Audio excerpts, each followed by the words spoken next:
seeing your brilliance. Yeah, that's up almost 7 points. 2,500 points. Nobody's ever heard of it. It's going to be a record. Amazing. Yeah.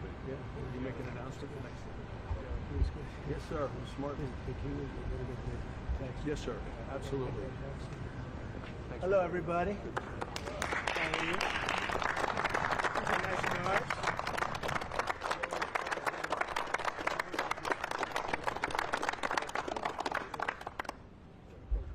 Is this the car? Yep, this is the car. Yeah. Ryan from last year, yeah. 23, so pretty amazing job he's done. Pretty amazing. Well, this is the team behind him here. Fantastic. Nice to see you. Great. Mr. President, thanks for having us. Thanks for having us. Congratulations. Thank you. We had to do it. Somebody had to do it, right? Well, thank you very much, everybody. We have a very special day for a lot of reasons, actually, if you really think about it. But this is a day because Roger Penske is a great friend of mine. I've known him a long time. He received a few years ago the Presidential Medal of Freedom, the highest award in the country outside of the Congressional Medal of Honor. It's sort of the civilian version of the Congressional Medal of Honor. And I watched him win his 18th Indianapolis 500. And now I just said, did you win 19? He said, well, actually, we won 20. He won 2 more since then. So that was like 5 years ago, and he won 2 more since then. And just well-deserving. If you look, Germany, Japan, the countries, they spend billions of dollars trying to win Indy. And I guess they do it sometimes, but not much. But he's done it 20 times, fellas. So he must know something about cars and racing, and trucks, too, by the way. He knows a lot about trucks. But he's been a very special guy, and he's brought some of our outstanding racing champions with tremendous courage and guts and grit. Hello, fellas. I didn't see you guys over there. That's a good-looking couple of teams, too. They have a lot of courage. And we'll see you in a second. So we're joined by the 2023-2024 NASCAR champion, Ryan Blaney, and Joey Logano. That's really fantastic, fellas. That's great. To get that car going, like as an example, on average, how fast will you? About 190. About 190, you can have it. I don't want to go, but 190, that's fantastic. And on a straightaway, you'll go how much? About 190, 200. About 190 to 200. Well, it takes a special genetic, you know that, right? It's genes. Not only it's genes, really. Most people couldn't do that. Very few people could do it. The 2023 and 2024 Indianapolis 500 winner, Joseph Newgarden. Hey, Joseph.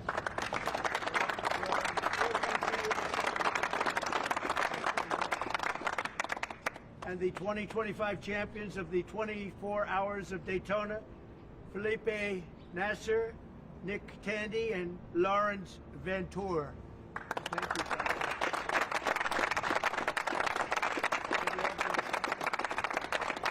This is just a celebration of racing, and it's a celebration of Roger and his great success and his life, and these incredible champions who really do what very few people could do. Mentally, psychologically, it's a big factor here, like it is in all sports, really, but you need a great physical ability. People that do this, they don't realize what great athletes they are. It's just not the car. I had a friend, he's a very successful guy, but he was a driver. And started off, he wanted to be a race car driver. He wanted to be like you. He wanted to be just like Joey Logano. and he had it for business, but he didn't have it he said, I just couldn't compete with the good drivers. He couldn't do it no matter what he did. And he got lucky. He went into business. He made a lot of money. He was very successful. But he said, I couldn't press the accelerator down all the way, and the best drivers could. So there was just a difference. It was really, I never forgot that story. But these are great champions, and it's a great sport.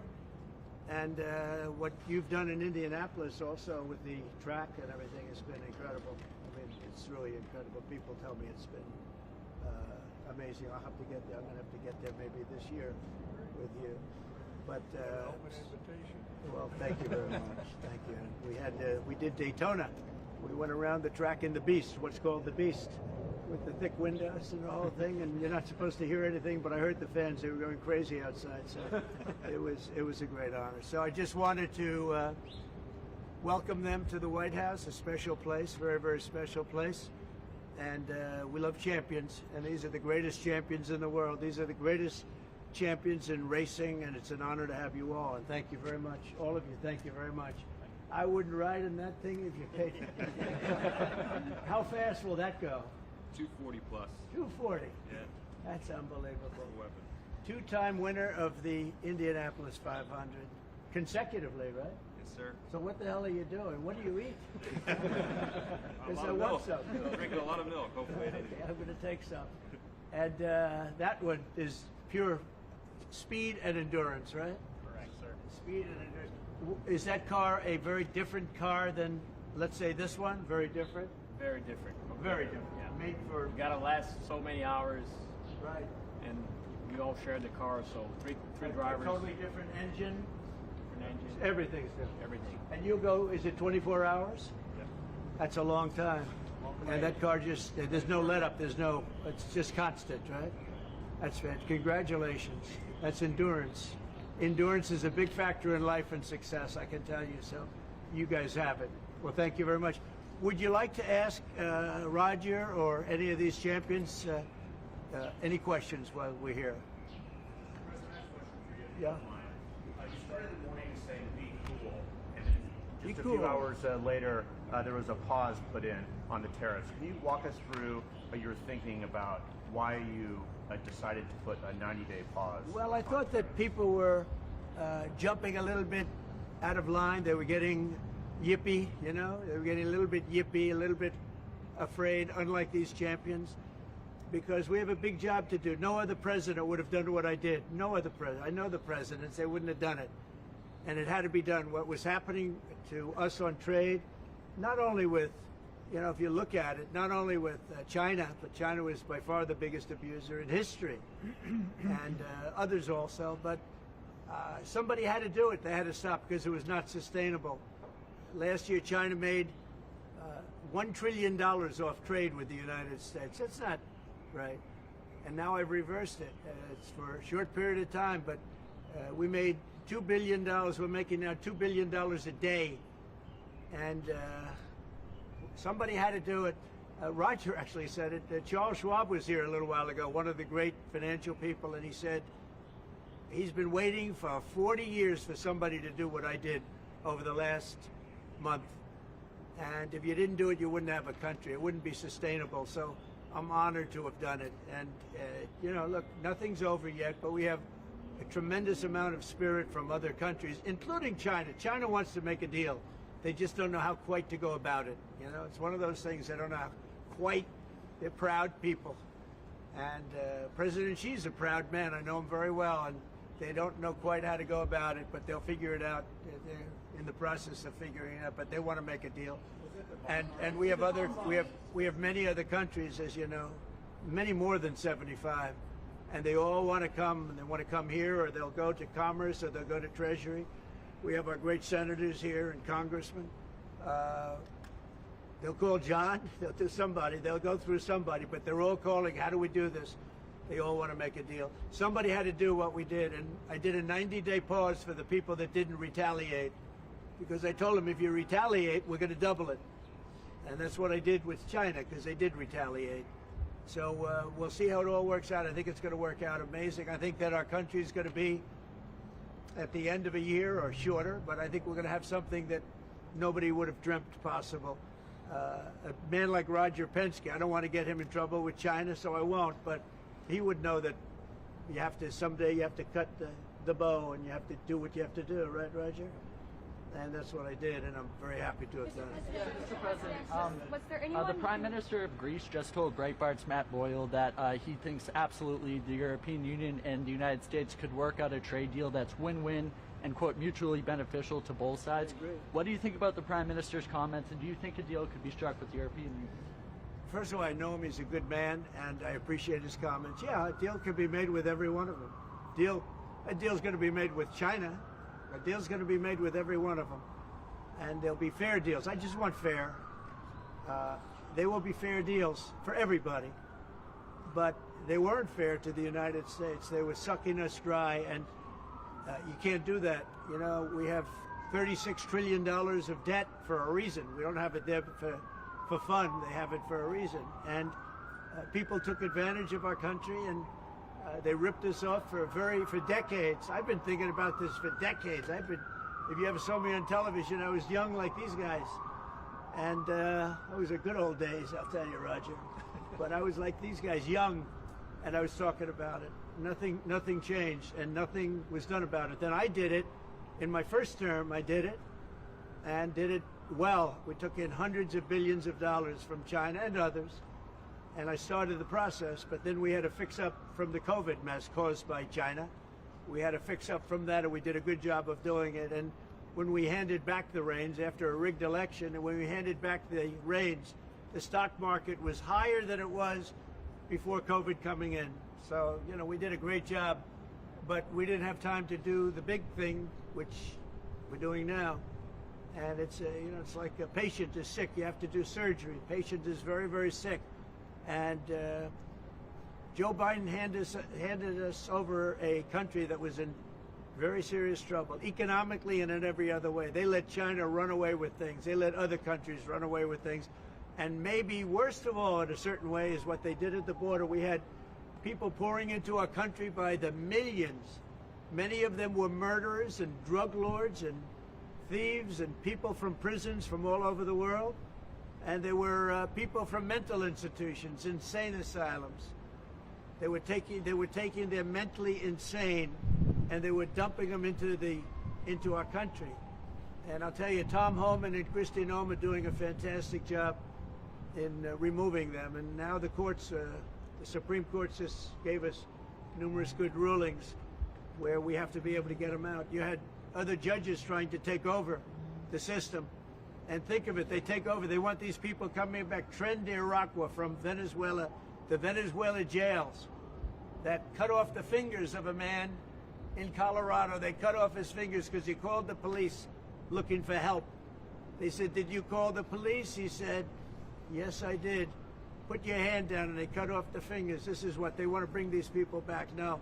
And I want to thank the president of El Salvador for the job he's done, because that's the way it has to be done. It's too bad. Yeah, please. Chuck Schumer and Nancy Pelosi, they've been talking about tariffs for decades. How come when these Democrat elites want tariffs, everything's hunky-dory, but when President Trump wants tariffs, all hell breaks loose? Do you see this double standard? I love this guy, whoever the hell that is. That's really nice. I appreciate that question. No, Chuck Schumer, Nancy Pelosi, everybody knew you had to do it, but they never had the guts to do it. It does take guts. It even takes guts for our country to go through it. That's why I say be cool. They were saying about, see, just be cool. It's going to work out. It's going to work out, and it's working out. I can tell you, working out maybe faster than I thought. But I said it's going to take a little conditioning. It's a transition to. It's really, I think it's a transition to greatness. It's going to be greatness. Our country is going to be. There'll be nothing like it. And people investing in our country, they're going to do better than they've ever done before. We have more car manufacturers, Roger, coming into our country now. Speaking of cars. We've never seen anything like it. And they're coming in because of the election, but they're coming in because of the tariffs, because they don't want to pay 25 or 50 or whatever it may be. They don't want to pay that. They can't pay that. We had 3 cancellations in Mexico, building a plant. They're all coming into the United States. Canada, they're coming in. From China, they're coming in from everywhere. And that's just cars. We have chip makers coming. We're the biggest chip maker in the world from Taiwan, coming in, spending $3 billion to build plants, and mostly a big plant. This is a hell of a plant when you spend the kind of money that they're going to go $200 to $300 billion, not million. You know, you'd say million would be the right number. It's not. $200 to $300 billion. Think of that. $300 billion. If you look at Apple is going to spend $500 billion building a plant. They wouldn't be doing that if I didn't do this. They'd just keep building them in China. And that's unsustainable. It's not a pleasant thing to do, but I appreciate the question. And, you know, interestingly, Chuck Schumer and Nancy Pelosi, Crazy Nancy, they they've wanted to do this for years, but they never had a president that had the guts to do it, because it does take guts, believe me. Was it the bond markets that persuaded you to reverse No, I course? was watching the bond market. The bond market is very tricky. I was watching it, but if you look at it now, it's beautiful. The bond market right now is beautiful. But yeah, I saw last night where people were getting a little queasy. I think everything had. Well, the big move wasn't what I did today. The big move was what I did on Liberation Day. We had Liberation Day in America. We're liberated from all of the horrible deals that were made, all of the horrible trade deals that were made. And I was helped by people just like this, senator, congressman, and friends, right? And we had great help in the Senate. Our Republican senators have been amazing. They stood tall. And likewise in the House. And John Thune has done an amazing job. Barrasso has done an amazing job. I mean, I can't think of a senator, really. We had tremendous support. We got a bill passed the other day with almost unanimous support in the Senate, and I think we're going to get that in the House too. And I have to tell you that Mike Johnson is a great speaker. He's done a fantastic job. We had a majority of 1, now we have a majority of 7. And you don't realize how big 7 is until you have a majority of 1. 7 sounds like so much, but we're doing well. But Mike Johnson and John Thune have done a really great job. Mr. President, was there anyone who influenced your decision? Did you speak with anyone? You know, Jamie Dimon? Did you speak with anyone? Well, I watched Jamie Dimon on Maria Bartiromo's show this morning, and he was very good. He said that actually made the statement to effect that something had to be done with the tariffs and trade. He said that. He said, look, you know, at some point, but he said something has to be done with tariffs and trade. He understood it. He's very smart and very a genius financially. He's done a fantastic job at the bank. And he knows that. Everybody knows that. Anybody that's even a little bit smart knows it. It wasn't sustainable what was happening. Somebody had to pull the trigger. I was willing to pull the trigger. This should have been done long ago. Just like Biden should have stopped the border long ago. I mean, allowed 21 million people plus into our country, many of whom should never have been allowed out of prisons and jails. They came out of prisons and jails from all over the world, and now we're getting them out, bringing them back to their countries. But it's should have never been done. Yeah, go ahead, please. Sir, would you consider exempting some U.S. companies, maybe some larger companies who have been hit hard in the markets the last few days during this 90 days? As time goes by, we're going to take a look at it. There are some that have been hard. There are some that, by the nature of the company, get hit a little bit harder, and we'll take a look at that. Yeah. How do you determine that over the next 90 days? Just instinctively, more than anything else. I mean, you almost can't take a pencil to paper. It's really more of an instinct, I think, than anything else. What's your credibility like? Because you said that these tariffs would go in effect on Monday. You said no pause. Today there is a pause. So how can people believe your word today? It's not a question of that. You have to have flexibility. I could say, here's a wall, and I'm going to go through that wall. I'm going to go through it no matter what. And keep going, and you can't go through the wall. Sometimes you have to be able to go under the wall, around the wall, or over the wall. These guys know that better than anybody, right? You got to go around them sometimes. You're not going to go through them. So I consider, you know, I think in financial markets, because they change. Look how much it changed today. We went from, you know, pretty moderate today, but over the last few days it looked pretty glum, to, I guess they say it was the biggest day in financial history. That's a pretty big change. And I think the word would be flexible. You have to be flexible. Like he's asking the question about some companies.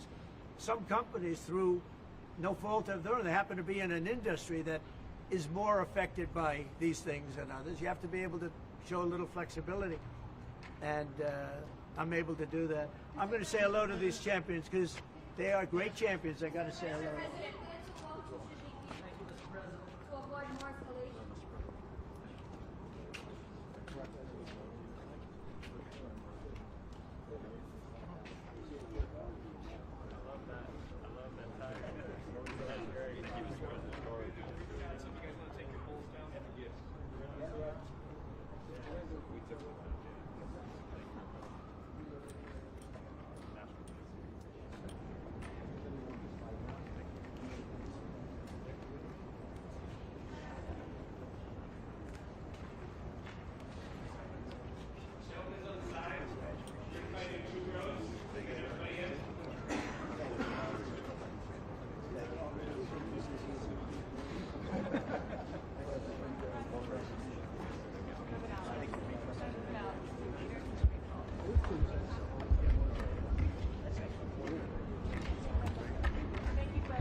Thank